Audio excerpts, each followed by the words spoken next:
예, 감사합니다. 저희가 지금 사람은 과연 어떤 존재인가, 인간에 관해서 살펴보는 인간론에 대해서 공부하고 있는데요. 오늘은 인간의 본질에 대해서 좀 살펴보려고 합니다. 도대체 인간의 구조에 대해서도 알고 또 그 구조가 실제적으로 그 영혼과 그리고 육체의 관계도 저희가 다 살펴봤습니다. 오늘은 그렇다면 인간의 본질, 이 본질에 대해서도 어디에 포커스를 맞추냐에 따라 좀 달라지긴 하겠지만 우리는 믿는 자들이니까 하나님과의 관계 가운데에서 그분이 창조하실 때에 우리를 어떻게 만드셨는가 하는 것을 중점적으로 살펴보면서 우리의 본질은 과연 무엇인가, 우리의 정체성에 관해서 한번 이야기해 보도록 그렇게 하겠습니다. 단도직입적으로 말씀드리면 창조된 인간은 하나님의 형상을 따라 만들어졌다라는 이 사실입니다. 오늘 우리가 읽었던 말씀처럼 다른 여러 짐승들은 그 종류대로 만들었어요. 종류가 너무너무 많아요. 그리고 그 종류는 그 종의 특징을 나타내고 있어요. 그리고 무엇보다 말씀으로 만들었고요. 그래서 서로 다른 종도 분류되고 그 아래에서 과목도 역시 분류되는 것을 알 수가 있습니다. 그런데 이것들의 특징은 하나님의 형상과는 관계가 없다는 거예요. 그들만의 특별한 모습으로, 모양으로 만들어졌다는 거죠. 그런데 사람에 대해서는 오늘 말씀처럼 하나님의 형상을 따라 우리의 모양대로라는 이러한 표현, 이 하나님의 형상과 모양을 따라서 창조되었다라는 것입니다. 우리가 특별한 그러한 존재라는 것을 늘 잊지 말아야 돼요. 그러니까 학교에서 공부하는 아이들이 진화론을 배우면 그냥 우리도 그저 그런 짐승과 혹은 동물, 포유류, 영장류 이래가지고는 참 그 뿌리를, 근본을 동물에게서 찾는 것을 보는데 그렇지 않아요. 저희는 만들어지는 그 순간부터 특별한 존재로 만들어졌다라는 사실입니다. 그리고 그 특별함은 우리가 상상하는 것 이상으로 하나님의 형상과 하나님의 모습, 삼위일체 하나님의 그 모습을 따라서 만들어졌다라는 것입니다. 그런 점에서 볼 때에 다른 여타의 피조물들, 물론 우리처럼 이렇게 두 발로 서서 다니는 그러한 짐승들이 없거니와 혹여 네 발로 다닌다 하더라도 전혀 인간과 이 닮은, 그리고 또 같다고 이야기할 수 있는 그러한 피조물들은 없죠. 그래서 완전히 이 짐승 혹은 동물과는 구별되는 그러한 존재라는 것을 알 수가 있습니다. 이렇게 특별한 존재라고 불려질 수 있는 이유는 무엇이냐? 하나님의 형상을 따라서, 다 바꿔 이야기하면 하나님을 닮은 존재이기 때문이다 라는 것입니다. 이 닮다라는 것이 무엇을 의미하는 걸까요? 이 두 가지 의미인데요. 첫째는 이 자녀들이 부모를 닮아요. 제일 먼저 뭘 닮죠? 얼굴, 이 생김새, 유전적으로 이 모양새를 그대로 담게 되어 있어요. 그런데 닮았다라고 할 때에 이렇게 모양만 이야기할까요? 신기하게도 야, 너 말투도 닮았다. 어떻게 걷는 모양도 닮았냐? 성질도 닮았다. 이렇게 얘기하죠. 그러니까 이 모양만이 아니라 사실은 다른 어떤 것들도 닮았다라고 얘기해요. 그러니까 우리 몸을 이루는 외적인 부분은 아니라 내적인 부분도 닮았다고 이렇게 이야기한다는 것입니다. 그렇다고 본다면 우리 인간이 하나님을 닮아 만들어졌다는 이것은 과연 무엇을 이야기하는 것일까? 우리 사람은 근본적으로 만들어질 때 하나님을 반영하면서, 왜냐하면 우리 안에 하나님의 형상이 있으니까 이 하나님의 형상이 구현되도록, 다른 사람들에게 이렇게 나타나지도록 그렇게 살아야 될 의무와 책임이 우리에게 있다는 것입니다. 그리고 하나님의 형상이 이 하나님을 우리가 대표한다는 그러한 아주 막중한 임무가 있다는 사실을 알아야 돼요. 특히 우리 믿는 성도들에게 있어서는 말입니다. 우리가 아무것도 아닌 존재가 아니고 하나님의 형상을 닮았고 이제 살펴보겠지만 그 형상이 이미 그리스도인들에게는 회복되었단 말입니다. 망가지고 깨지고 부서진 대로 있는 것이 아니라 회복되었어요. 그러니 다른 사람들이 여러분들을 볼 때 야, 당신을 보니 하나님이 어떤 분인지 알겠습니다. 이렇게 말할 수 있을 정도로 우리는 하나님을 닮아 살아가야 되는 것이고 또한 하나님을 대표하는 그러한 자로서 막중한 임무 혹은 또 책임감을 가지고 살아야 되는 거예요. 우리가 어디 가서 아무렇게나 막 살 수 없어요. 아무렇게나 말할 수 없어요. 왜냐하면 세상은 그 모습이 하나님의 형상, 하나님이라고 생각할 수 있기 때문이에요. 사실 그렇게 생각은 하지 않지만 바꿔 이야기하면, 그걸 다르게 이야기하면 하나님을 믿는다고 하면서 왜 저럴까? 라는 이런 의문들을 갖게 된다는 것이죠. 꼭 명심하십시오. 우리가 다른 것들을 혹시 잊어버린다 해도 내 안에 하나님의 형상이 있구나. 회복된 하나님의 형상을 담고 사는 사람이 바로 우리 성도들 나구나. 바꿔 말하면 내가 하나님을 닮았구나. 내가 하나님을 대표하고 있구나. 라는 이런 마음을 가지고서 이야기하고 사람들을 대하고 그들을 존중하고 이렇게 해야 되는 것입니다. 그래서 누군가가 여러분들을 볼 때 정말 권사님은 보기만 해도 그냥 뭐 예수님 같아. 그것 때문에 교만해지시면 안 되지만 그런 이야기를 혹시라도 들었다면 하나님 제가 하나님 더 닮아 살아가겠습니다. 이렇게 하셔야 돼요. 감사하셔야 돼요. 그럼요. 예수님을 믿는다고 하면서도 예수님을 닮지 못하고 하나님의 자녀라고 하는데 하나님을 전혀 닮지 않은 그런 삶을 살아가요. 야, 내가 널 보니까 차라리 난 예수 안 믿겠다. 교회 안 다니겠다. 나 하나님 없이 사는 게 내가 훨씬 이 세상에서 착하고 유익된 사람으로 살겠다. 너처럼 속이고 거짓말할 바에는 내가 그렇게 나 믿지 않고 싶어. 만약 이런 이야기를 누군가가 들었다면 그 사람은 깊이 회개해야 되는 거죠. 자신 안에 두 가지 중에 하나예요. 하나님의 형상이 담겨져 있지 않거나 부서진 대로 담겨져 있거나 아니면 하나님의 형상이 회복됐음에도 만약 그런 삶을 산다면 그는 하나님의 형상의 발현이라고 하는 구현이라고 하는 이러한 우리에게 준 사명을 전혀 생각지 않고 잊고 사는 사람들이 되는 거죠. 여러분은 특별한 존재입니다. 특별한 존재. 이 존재감은 말입니다. 아무런 근거감 없는 그런 존재감이 아니에요. 또 바꿔 말하면 세상이 말하는 무엇인가를 가졌을 때, 소유했을 때, 힘을 얻었을 때, 명예를 누릴 때, 뭐 이럴 때 갖는 그런 존재감도 아니에요. 그래서 두툼한 지갑이 내게 있으면 그냥 든든하다고도 그냥 뭐 아무것도 없는 것 같으면 그냥 힘이 쭉 빠지는. 건강할 때는 자신감 있는데 건강하지 못하고 아플 때는 그냥 쭉 도대체 내가 뭔가 이런 존재감이 아니에요. 왜냐하면 우리의 존재감, 우리의 정체성은 우리가 가진 것, 소유한 것, 내가 어떻게 살아갔느냐, 내가 뭘 목표로 하느냐 이런 것들, 세상의 성공 이런 것과 관계없는 것이기 때문입니다. 우리는 근본적으로 하나님을 닮은 존재들이다 라는 이러한 사실들을 우리의 정체성의 근거로 그렇게 삼아야 되는 거예요. 여러분은 아무렇지 않은, 아무것도 아닌 사람 아니다. 정말 특별한 존재이다. 하나님을 닮는, 하나님을 대표하는 그러한 존재. 이러한 사실들을 우리가 가지고서 이 하나님의 형상이란 부분을 공부하면 큰 유익이 될 거예요.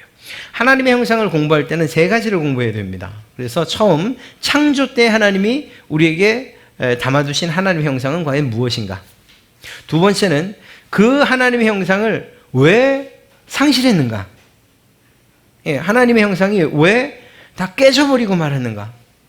믿지 않는 사람에게도 하나님의 형상이 담겨져 있다고 하는데 왜 그에게서는 하나님의 형상을 조금도 볼 수 없는 것일까?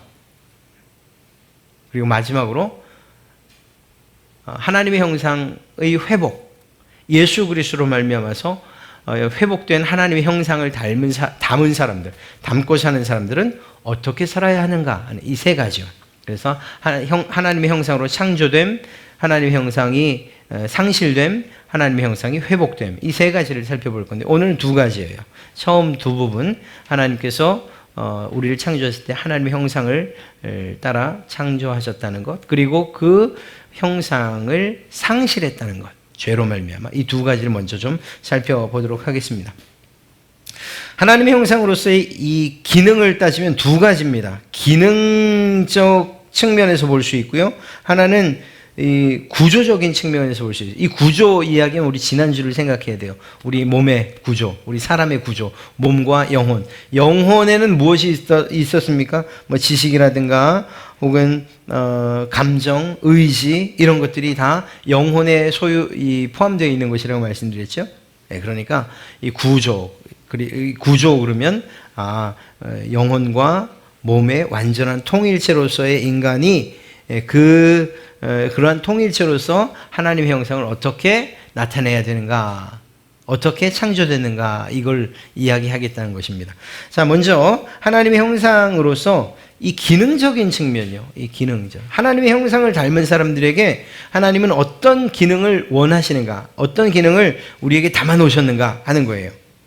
이건 사실 관계와도 관계 있습니다. 이 기능적인 측면은 관계인데요. 늘 관계를 이야기하면 기독교에서 관계는 대략 세 가지 정도, 넓게 보면 네 가지 정도예요. 첫째는 하나님과의 관계, 두 번째는 사람과의 관계, 세 번째는 자연과의 관계, 네 번째 굳이 말하면 나 자신과의 관계. 근데 보통 이 네 번째는 이야기하지 않죠. 이 세 가지 정도는 성경에서 관계라고 할 때는 이 세 가지를 이야기하고 있어요. 하나님, 사람, 자연. 그래서 오늘 인간의 기능적인 측면을 살필 때는 이 세 가지 측면에서 우리가 어떤 존재로 창조되었는가 하는 것을 살펴봐야 되는 거예요.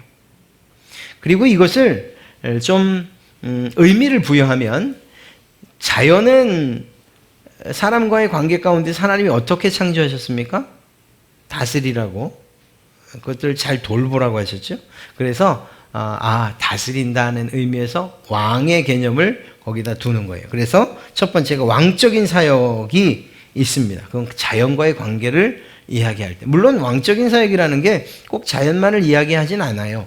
실제로 이 가정 안에서 혹은 우리의 어떤 공동체 안에서 이런 왕적인 지위의 리더의 그룹이 있다면 마땅히 같은 의미로서 이렇게 다른 사람들을 대하고 또 존중하고 하는 일들이 있어야겠죠. 어찌되었거나 이 왕적인 사역을 이야기하면 대표적으로는 자연과의 관계를 이야기하는데요. 창세기 1장 26절을 보면 하나님이 이르시되 우리의 형상을 따라 우리의 모양대로 우리가 사람을 만들고 그들로 바다의 물고기와 하늘의 새와 가축과 온 땅과 땅에 기는 모든 것을 다스리게 하자. 하나님께서 사람을 만드신 다음에 하나님의 형상을 담아두시고 마치 하나님이 온 우주를 창조하시고 그것들을 잘 다스리시는 것처럼 이 지구 안에 만들어진 모든 생물들 그리고 모든 피조물들에 대해서 누구에게 이 왕적인 지위를 허락하셨습니까? 사람에게. 바로 여러분들에게, 아담과 하와에게, 그리고 그 이후에 모든 사람들에게 이 자연들을 너희가 잘 보살피고 다스려라, 이렇게 이야기했다는 거, 하셨던 것입니다. 그래서 그런 의미에서 이 모든 자연들을 마치 그 선한 왕처럼 잘 보호하고 잘 다스려야 될 책임이 우리 사람에게 있는 거죠. 아담과 하와는 그렇게 했지요. 아마 하나님의 마음으로 그것들을 보살폈을 거예요. 두 번째는 뭔가 하면 다른 사람들과의 관계예요. 다른 사람들과 사람들과의 관계. 이 부분은 선지자적인 사역이라고 그렇게 이름을 붙여볼 수 있습니다. 창세기 1장 27절 보면 하나님이 자기 형상 곧 하나님의 형상대로 사람을 창조하시되 남자와 여자를 창조하시고. 사람은 독립적으로 혼자서 살 수 없는 존재라는 것을 성경은 분명하게 기록하고 있어요. 사람과 사람 관계 가운데서 살아가는 것이라는 것입니다. 그리고 그 관계는 가장 가까운 부부 혹은 자녀와 부모 혹은 형제 혹은 가족과 친지 혹은 이웃, 이렇게 말입니다. 이렇게 사람들과 관계를 맺으면서 살 수 있게 이렇게 만들어진 그러한 존재라는 것이죠. 그런 점에서 볼 때 다른 사람과 다른 사람의 관계 가운데에서 다른 사람들을 보호하면서 그리고 또 상호 보완적인 그러한 존재로서 살아야 되는 거예요. 나 혼자 독불장군처럼 살아갈 수 있는 세상이 아니라는 거죠. 네. 우리는 모든 것을 다 갖추고 있는 사람 같아도 언제나 불완전하다는 것을 우린 알아야 돼요. 바꿔 말하면 나는 내가 모든 것들을 다 가졌다 손치더라도 불완전한 존재다라는 사실을 인정해야 되는 거예요. 만약에 이런 불완전함에 대해서 인정하지 않으면 다른 사람의 도움을 아주 거절해요. 도움받는 것을 큰일 나는 것처럼 그렇게 생각하는 그러한 이들이 많아요. 그렇지 않아요. 아무리 모든 것들을 다 가지고 완전히 구비했다 하더라도 그는 필요한 것들이 있어요. 다른 사람들의 도움이 필요가 있어요. 지나가는 사람의 말 한마디가 그에게 큰 힘과 위로가 될 수도 있고요. 예. 왜냐하면 불완전한 존재이기 때문이에요. 특히 영적인 부분에 있어서는 완전하게 불완전하죠. 스스로 그 모든 것들을 진리를 알아갈 수 없으니까 말입니다. 그래서 선지자들을 통해서 하나님께서 말씀하시고 그리고 그들의 관계, 특별히 이스라엘을 이야기할 때 하나님과의 관계도 말했지만 백성과 백성 사이, 이 권력자와 그리고 백성들 사이의 관계가 어때야 되는가, 너희가 어떻게 다스려야 되는지, 어떤 마음으로 그들을 보살펴야 되는지, 어떻게 연약한 사람들을 보살펴야 되는지 늘 말씀하시잖아요. 사람과 사람 사이에서 정말 올바른 관계가 맺어져야 된다라는 사실을 이야기하고 있습니다. 그러니까 하나님의 형상을 우리가 담았다라고 하면 나만 생각하면 안 되는 것이고요. 다른 사람과 관계도 늘 생각하면서 그렇게 지내야 되는 거죠. 마찬가지예요. 하나님의 형상을 우리가 담았다라는 사실을 인식한다면 자연에 대해서도 마찬가지예요. 얼마 전에 동기는 아니고 하여튼 친구 목사들하고 등산을 갔다 왔어요. 월악산에. 근데 한 친구가 산을 너무 좋아하니까 뭐 바리바리 뭘 가지고 왔더라고요. 뭐 제가 매일 배낭도 가고 자기가 매일 배낭도 가죠. 꼭대기에 올라갔어요. 중봉에 올라가서 갑자기 라면 먹자 이러는 거예요. 뭔 라면 그랬더니 이 마우병이라 뭐라 그러죠? 저는 마우병이라 그러는데 보온병이에요. 보온병. 거기다 뜨거운 물을 담아가지고 그 작은 컵라면을 이렇게 쭉 하더라고요. 그러고는 그 빵도 하고 굉장히 맛있게 먹었는데 그 다음에 봉지 하나를 또 탁 꺼내더니 자, 쓰레기는 여기다 다 넣어. 그래. 그게 맞는 거죠. 그렇죠? 그래서 야, 나 어떡하냐. 라면 국물 여기다 버렸는데 다음엔 그러지 마. 그러면 그게 맞는 거예요. 그러니까 하나님의 형상을 우리가 그냥 단순하게 자연을 보호한다는 의미가 아니라 거기에 좀 더 큰 의미를 우리가 부여할 수 있다니까요.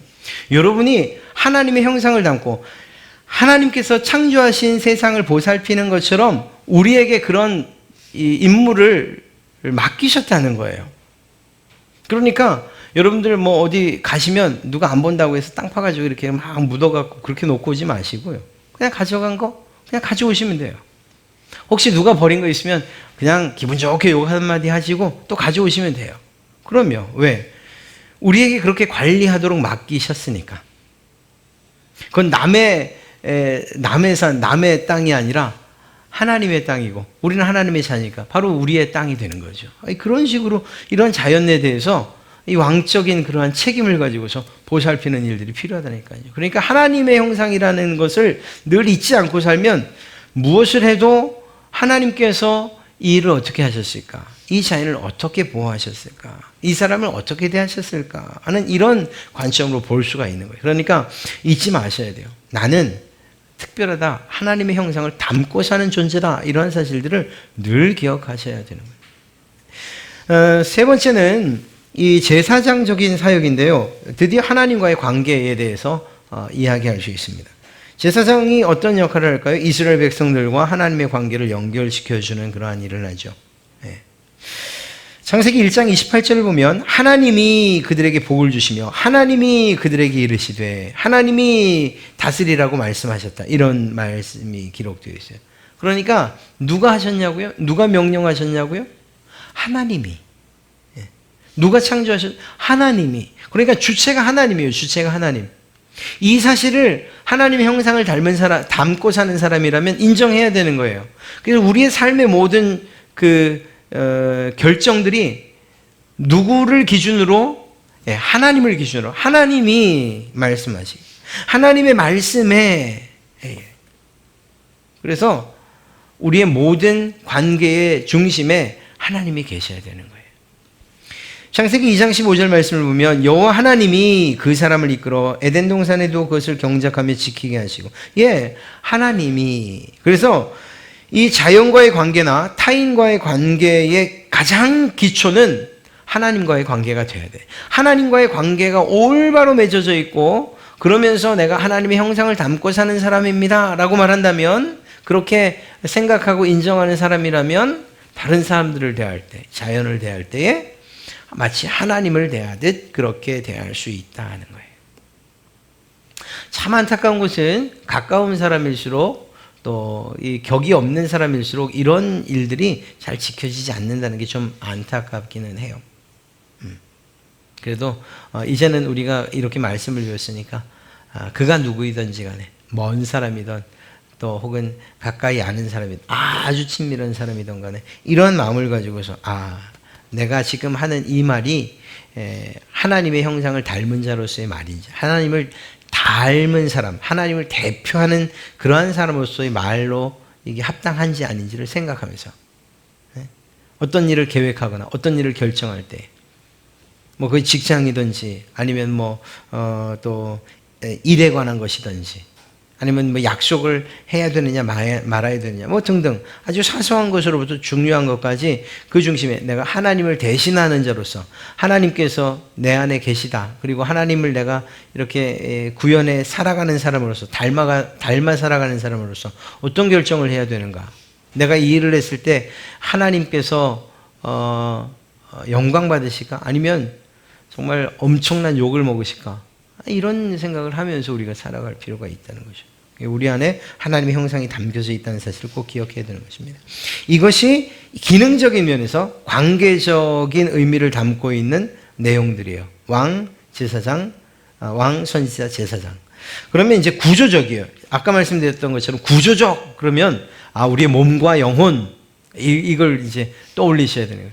구조적인 의미에서 하나님의 형상으로서의 인간은 과연 어떤 존재인가? 몸과 영혼의 통일체로서 하나님의 형상을 담고 만들어졌다는 건 무슨 의미인가? 이거죠. 그래서 존재적인 의미라고 말할 수 있어요. 어떤 기능이 아니라 그냥 왜, 어떤 이유로 만들어졌는가 하는 이런 의미죠. 인간이 왕적, 선지자적, 제사장적 사명을 감당할 수 있도록 하나님은 인간을 영혼과 육체가 결합된 특별한 인격적 존재로 만드셨다는 거예요. 네, 우리를 그냥 흙으로만 만드신 게 아니고 우리 안에 영혼을 담아두셔서 그리고 그 안에 하나님의 형상을 또한 담아두셔서 앞서 말씀드린 왕 혹은 선지자 혹은 제사장의 직분을 잘 감당할 수 있도록 하셨다는 거예요. 영혼만이 하는 일이 아니고 몸만이 하는 일이 아니에요. 저는 마음으로 늘 선지자적 생각 갖고 있어요. 저는 늘 왕적인 생각 갖고 있어요. 그런데 실제로는 몸은 움직이지 않아요. 그냥 귀찮으니까 그냥 버리고 와요. 이건 아닌 거죠. 그런 면에서 이렇게 이 세 가지 기능을 감당하는 것은 몸과 영혼 통일체로서 함께 이루어져야 된다는 사실입니다. 자, 인간의 영혼이 가지는 특성들, 이 영혼의 특성들 그러면 이 세 가지는 최소한 기억하셔야 돼요. 영혼에 포함되는 거 우리가 구조를 이야기할 때 지성, 감정, 그리고 의지 이 세 가지. 네. 이것을 이 영혼이 가지는 특성들이라고 말하기도 하고 영혼이라고 이야기할 수 있는 거예요. 자, 이것들은 하나님의 형상의 내용을 구성한다. 좀 어려워 보이는데요. 그러니까 이렇게 인간의 영혼이 가지는 특성들, 인간이 지성적이고 감정적이고 의지적인 이러한 특성들은 하나님의 형상이 과연 어떻게 구성되어 있는가 하는 그 내용을 이야기하는 이 말을 좀 풀어서 이야기하면 그 아래 작은 글씨로 써놓은 것들입니다. 후크마라고 하는 신학자가 자신의 개혁주의 인간론에다가 쓴 이야기인데요. 이 글들을 한번 읽어보면 앞서 말한 그 어려운 말이 무슨 의미인지를 잘 알 수 있어요. 인간의 이성적 능력은 하나님의 이성을 반영하며, 그래, 하나님의 이성을 우리는 언제나 반영한다는 거예요. 그 다음에 인간으로 하여금 이제 어떤 의미에서 하나님을 따라 하나님과 같은 생각을 할 수 있게 한다. 그러니까 하나님의 이성을, 이때에 필요한 것은 무엇입니까? 몸, 육신보다는 우리 안에 불어넣으신 생기를 통해서 말이죠. 지성의라고 하는 이러한 특별한 영혼을 소유한 자이기 때문에 하나님과 같은 생각을, 하나님을 따라서 생각할 수 있는 존재가 됐다는 거예요. 짐승들은 그렇지 않잖아요. 그냥 본성에 따라 살아가잖아요. 인간의 도덕적 감수성은 옳고 그름에 대한 최고의 결정자이신 하나님의 도덕적 본성의 어떤 측면을 반영한다. 닮았다는 거예요. 우리가 도덕적일 수 있는 건 뭐죠? 하나님이 도덕적이신 분이기 때문이고, 그 도덕적인 성품을 우리 가운데 담아주셨기 때문에 누가 말하지 않아도 양심에 따라서 우리는 도덕이라는 것을 구분하게 돼요. 물론 완전히 왜곡된 경우도 있지요. 우리가 예배하는 가운데 하나님과 교제할 수 있는 능력은 우리가 스스로 가진 것이 아니고 성부, 성자, 성령이 서로 더불어 나누시는 교제를 닮았다라는 거예요. 삼위일체 하나님 이야기할 때 이 세 분의 연합과 교제가 우리의 예배 가운데, 우리의 예배 드리는 이 안에서 하나님과 교제할 수 있는 능력으로 작용한다니까요. 하나님의 형상이 우리에게 담겨있기 때문에.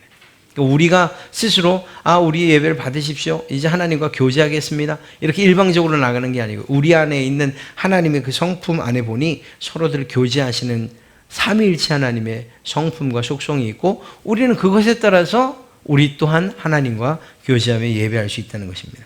우리가 하나님과 동료 인간에게 반응할 수 있는 능력은 우리가 하나님께 기도할 때 하나님이 우리에게 응답하실 수 있는 능력과 기꺼이 응답하시려는 마음을 닮았다. 우리가 하나님한테 기도하면 하나님이 응답하시죠. 그것처럼 우리가 우리 친구들에게 혹은 사람에게 이야기할 때 그가 반응하잖아요. 이런 반응이 왜 나오냐? 하나님께서 우리의 기도에 응답하시는 그런 것들을 우리 사람이 담고 있기 때문이다. 닮았기 때문이다. 이렇게 얘기하는 거죠. 결정을 내릴 수 있는 우리의 능력은 모든 일을 그의 뜻의 결정대로 일하시는 하나님의 최고의 지휘 능력을 작게나마 닮았다. 우리가 어떤 일들이 이렇게 딱 결정할 수 있는 것은 하나님 최고의 결정자이신 그 하나님, 그분의 일하시는 방식을 우리도 닮았다는 거예요. 그래서 무엇인가를 결정하고 옳고 그름을 판단할 수 있다는 것이죠. 아름다움에 대한 우리의 감각은 눈 덮인 산 정상, 호수로 장식된 계곡, 경이감을 불러일으키는 일몰 풍경 위에 아름다움을 넘치도록 흩뿌려 놓으신 하나님의 희미한 반영이다. 하나님께서 그렇게 만드셨기 때문에, 그리고 하나님의 성품을 우리가 가지고 있기 때문에 하나님의 작품을 아름답다고 말할 수 있다는 것입니다. 우리의 말의 재능은, 우리가 이렇게 말하는 그러한 재주는 세상 속에서, 그리고 말씀 속에서 우리에게 끊임없이 말씀하시는 하나님을 닮은 모습이라는 거예요. 네. 그런데 하나님이 이런 말씀을 하실 때 막 욕하고 경멸하고 저주하고 하는 이런 말들을 하시나요? 아니잖아요. 그러면 말할 수 있는 기능만 닮을 것이 아니고 말의 내용도 닮아야 되는 거죠. 네, 그렇습니다.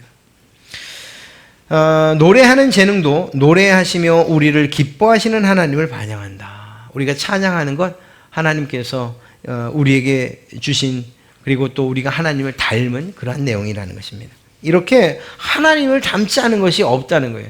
지적이든 감정적이든 의지적이든 이 모든 부분에 있어서 우리는 하나님을 닮아서 살아가고 닮은 상태로 반영하여 살아간다는 것이죠. 자, 인간의 육체적인 측면도 하나님의 형상을 반영하고 있습니다. 이 뭘 말하는 걸까요? 몸과 영혼은 불가분의 관계에 있죠. 그럼요. 이게 떨어지면 우린 죽었다라고 이야기하니까요. 살아있는 동안은 한 몸일 수밖에 없어요. 하나일 수밖에 없어요. 인간의 몸과 영혼 전체가 통일성을 형성하여 인간의 전부를 구성하고 있다라는 것입니다. 그런 점에서 비록 육체라고 말하지만 이 안에는 영혼이 담겨 있고 그 영혼 안에 하나님의 형상이 반영되고 있다라는 사실을 이야기하고 있는 것입니다. 그러니까 우리는 이렇게 살펴볼 때에 정말 하나님의 형상을 닮아, 그냥 쉽게 말하면 하나님을 닮은 존재들이다. 자녀들이 부모를 닮는 것처럼 우리는 하나님을 닮았다. 라고 이렇게 인식하며 살아야 되는 거예요. 그리고 그것이 사실이고요. 안타깝게도 그런데 이 하나님의 형상 이것이 상실된 때가 있었다는 거예요. 그게 언젠가 바로 타락, 아담과 하와의 타락 이후에 우리는 하나님의 형상을 잃어버렸다. 더 정확하게 말하면 부서졌다, 파괴됐다, 이렇게 이야기할 수 있어요. 그 죄가 하나님의 형상을, 우리 안에 담겨진 하나님을 닮아가고자 하는 이러한 마음들을 조각조각 내버린 거예요. 그래서 우리 힘으로는 아무리 하나님을 닮아서 살려고 해도 늘 제가 이 하나님의 깨진 하나님의 형상을 이야기할 때 깨진 거울 말씀드리죠. 거울. 여러분 거울이 깨끗할 때는 보면 내가 어떤 모습으로 생겼는지 보여요. 잘 보여요. 그런데 그 거울을 탁 깨고 나면 그러면 흉측스럽게 보여요. 막 조각조각 나 있잖아요. 우리는 이런 거울과도 같은 존재인 거죠. 그래서 다른 사람들이 거울을 볼 때에 하나님의 모습을 볼 수 있어야 되는데, 그런데 깨져버리고 나니까 하나님의 온전한 완전한 형상을 보는 것이 아니라 조각나고 깨지고 파편이 되어버린 하나님의 형상을 보게 되는 거예요. 놀랍게도 다음 시간에 이야기하겠지만 이 깨진 부서진 하나님의 형상을 예수님께서 회복시켜 주셨어요. 이미 우리는 이 타락의 단계를 넘어서 회복의 단계를 살아가고 있는 사람들이에요. 하나님의 형상을 닮아 살아가는. 자, 타락 이후에 완전히 잃어버린 하나님의 형상들 전체예요. 사실은 전체인데, 그런데 성경에선 몇 가지를 이야기하고 있어요. 첫째는 지식을 이야기하네요. 골로새서 3장 9절부터 10절 말씀을 보면 너희가 서로 거짓말을 하지 말라. 옛사람과 그 행위를 벗어버리고 새 사람을 입었으니 이는 자기를 창조하신 이의 형상을 따라 지식에까지 새롭게 하심을 입은 자라. 회복될 때 지식에까지 새롭게 됨을 입었다는 말은 뭘까요? 바꿔 말하면 하나님의 형상이 깨질 때 우리에게 있는 이 지식까지도 완전히 박살났다라는 것을 이야기하는 거죠. 그래서 이 지식이 하나님을 찾는 데 사용되지 않고 우상을 찾는 데, 하나님께 영광을 올려드리는 것이 아니라 자기 욕심을 따라 사는 데 사용돼 버리고 말았어요. 이 지식이. 또 의와 진리와 거룩함은 아예 사람들에게서 사라져 버리고 말았습니다. 에베소 4장 22절부터 24절 너희는 유혹의 욕심을 따라 썩어져가는 구습을 따르는 옛사람을 벗어버리고 오직 너희의 심령이 새롭게 되어 하나님을 따라 의와 진리의 거룩함으로 지으심을 받은 새 사람을 입으라. 이 새 사람을 입지 않으면 거룩함, 진리, 의 이것이 우리에게 다시금 회복될 수 있다? 없다라는 거죠. 그리고 이 의, 진리, 거룩함은 하나님의 성품과 속성으로서 하나님을 반영하는 것들인데 이것이 깨져버리고 말았다는 거예요.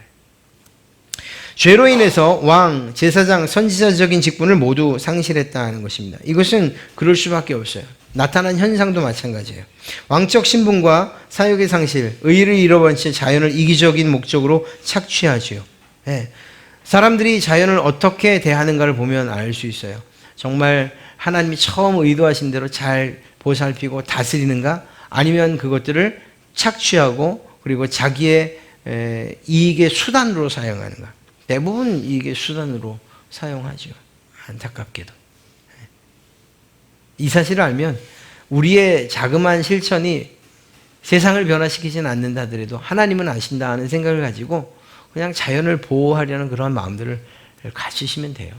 그럼요. 그래서 정말 이산화탄소 줄이기라든가 때로는 쓰레기들을 가져오는 수거하는 거라든가 분리수거를 하는 거라든가 이런 것들에 대해서 그냥 무심히 넘어갈 것이 아니고 이 작은 행동 하나가 하나님께서 우리에게 주신 왕적인 책임을 잘 하는 것이구나 하는 이런 면에서 생각할 수 있는 거죠. 제사장적 신분과 사역의 상실, 거룩함을 잃어버렸다는 거예요. 하나님과의 관계에서 이게 깨져버렸기 때문에 거룩함과 의와 진리 이런 것들을 잃어버렸다는 거죠. 그래서 결국 어떻게 돼요? 하나님을 바르게 예배할 수 없는 상황이 되어버렸다는 것입니다. 하나님의 형상이 깨졌다는 것은 단순히 그냥 하나님을 우리 안에서 보지 못한다, 닮아 살아가지 못한다는 정도가 아니라 우리가 하나님을 올바로 예배할 수 있는 능력조차도 상실했다는 것을 이야기하는 것입니다. 선지자적 신분과 사역의 상실, 진리를 잃어버렸고 타인을 하나님께 인도할 수 없게 되었다라는 것입니다. 그러니까 이런 상태는 결국은 죄로 인해서 그리고 또 그 죄와 악으로 인해서 멸망을 향해서 갈 수밖에 없는 존재가 되어버렸다는 것을 이야기하는 거예요. 서로 다투고 하나님의 형상을 반영하지도 못한 채 자연은 착취하고 하나님과의 관계도 깨져서 올바른 예배도 하지 못하고 사람과 사람 사이도 금가고 깨지고 담쌓고 사는 이러한 상태가 되어버렸다는 거죠. 만약 이런 상태로 계속 우리가 산다면 그것이야말로 정말 우리가 살지 못할 지옥 아니겠습니까? 참 감사한 것은 우리 다음 주에 보게 되겠지만 여기에 하나님의 은혜가 나타나서 이 깨어진 하나님의 형상을 회복시키는 놀라운 역사가 있는데 그것이 바로 그 주인공이 예수 그리스도이신 거예요. 예수 그리스도를 말미암아서 우리는 우리 가운데 이제는 난 어쩔 수 없어요. 내가 하나님 형상이 내 안에서 벌써 깨져버렸는걸요. 깨진 채로 있는걸요. 이렇게 말할 수는 없는 상황이 돼버려요. 이제는. 예전에는 하나님을 알지 못할 때는 예수님을 알지 못할 때는 내 안에 그 하나님의 형상이 깨졌어요. 왜곡됐어요. 상실됐어요. 이렇게 말해서 우리의 죄악을 정당화시킬 수 있었는데 이제는 그렇지 않아요. 이제는 예수 그리스도께서 이 깨진 하나님의 형상을 회복시키시고 완전케 해주셨기 때문에 이제는 원래 창조된 그 목적대로 우리는 살아가야 되는 거예요. 원래 창조하실 때 그 모습대로 하나님을 닮아 살아가야 되는 거예요. 이것이 우리에게 그래서 사실 의무와 책임이 아니라 하나님의 형상을 회복하면 자연스레 나타나는 당연히 나타나는 열매와 혹은 현상과도 같은 것이라는 것을 알아야 됩니다. 그러니까 강제로 예수 믿었으니까 더 윤리적이 돼야지 이게 아니에요. 이거는 자연스럽게 나타날 수밖에 없는 그런 열매, 결실과도 같은 것이라 하는 것. 오늘 하나님의 형상 좀 나눠서 창조 당시 그리고 타락한 이 두 가지를 살폈습니다만 혹여 다 기억 못하신다 하더라도 내가 그냥 아무렇게나 만들어진 존재는 아니구나. 하나님께서 나를 만드실 때 하나님의 형상을 정말 담아 놓으셨구나. 하나님을 닮아 살아가라고 이렇게 만들으셨구나. 그렇지 내가 하나님을 아버지라고 부르는데 그 아버지 닮지 않아서야 어디서 주워왔냐고 하지 않으시겠어요? 이런 생각 하시면서 정말 하나님을 닮아가는 그 일에 우리의 말이나 표정이나 행동이나 우리의 삶까지도 하나님을 닮아 살아가는 그 일에 열심하시기를 주님의 이름으로 축복합니다.